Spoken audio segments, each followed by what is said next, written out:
Friends, మీ లైఫ్లో మిమ్మల్ని ఎవరైనా బాగా నమ్మించి మోసం చేశారా? లేదా మీరు ఎప్పుడైనా మోసపోయారా ఎవరి దగ్గరైనా? కమెంట్ చేయండి. ఇప్పుడు మనుషులు ఎలా ఉన్నారో తెలుసా? మంచి వాళ్ళ దగ్గర నటిస్తూ బ్రతుకుతున్నారు, నటించే వాళ్ళ దగ్గర మంచితనంగా బ్రతుకుతున్నారు. లైఫ్ అలా అయిపోయిందండి. ఎవరిని నమ్మాలో ఎవరిని నమ్మకూడదో అర్థం కావట్లేదు. మనం వీళ్ళు మంచోళ్ళు అనుకునే కొందరికి వాళ్ళే మనల్ని బాగా మోసం చేస్తారు. నమ్మిస్తూ నటిస్తూ మోసం చేస్తారు చాలా మంది కదా. అది వాళ్ళ అవసరానికే మనల్ని వాడుకుంటారని చెప్పేసి చాలా బాగా తెలుసు. కానీ వాళ్ళకి తెలుసు. మనం ఎలా తెలుసా? అయ్యో, వీళ్ళు ఎంత బాగా మాట్లాడుతున్నారు, ఎంత మంచోళ్ళు, ఇలాంటి వాళ్ళు ఇంకెక్కడ దొరకరు మనకి అన్నట్టు మనం పొంగిపోతూ ఉంటాము. కానీ వాళ్ళ మనసులో అలా ఉండదనమాట.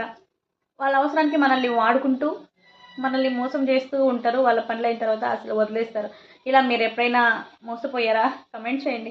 అసలు ఎవరిని నమ్మాలో ఎవరిని నమ్మకూడదో కూడా తెలియట్లేదండి ఈ సిచ్యువేషన్స్లో. అందుకే ఎవరిని నమ్మకుండా మీ లైఫ్ ఏంటో మీ పనులు ఏంటో మీరు చేసుకుంటే లైఫ్లో హ్యాపీగా బ్రతకగలుగుతారు. ఎప్పుడూ మోసపోరు. మోసపోవడం మన తప్పు కాదు, మనల్ని నమ్మించి మోసం చేయడం వాళ్ళ తప్పు.